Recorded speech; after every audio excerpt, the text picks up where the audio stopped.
21 सुटला. 21 सुटला या मैदानातील. सुंदर असं 10 गाड्या आणि 10 गाड्यामध्ये एक बाद झाला. आता 9 जणात सुंदर अशी लढत चालू आहे. कोण होतंय सेमीला पात्र. काटाकीर अशी लढत आहे. रान कसाचा आणि कसाच्या रनात कोण गट पास होतोय. काटाकीर अशी लढत झाली दोघात. लढत झाली 4 आणि 5 मध्ये. निकाल गेला थर्ड अंपायर कॅमेरामन कडे. 1 नंबर तासात येणार आहे. आता गाड्या वळल्यात माग. त्या तासात गाडी पळणार आहे. चला पडदिसना मैदान मोकळे करा.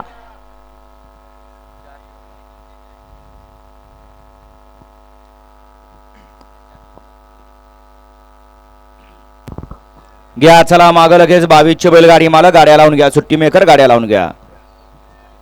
पळत येणार दादा. सर वळा 22 सुटण्यासाठी सज्ज झाला. देशमुख सर. गड क्रमांक 21 चा निकाल. 21 चा निकाल आहे. तास क्रमांक 4 वरून धावलेली गाडी सार्थक शैलेश भाऊ पवार चित्ता ग्रुप मुळशी यांचा सर्जा आणि कोणेगावकरांचा नाग्या. सुंदर अशी गाडी सेमीसाठी पात्र. वाला 22 वाला मागे 23 वाले सज्ज व्हा. 35 खाली गेलाय. 50 वाले मार्गस्थ व्हा आणि 1 नंबर तासात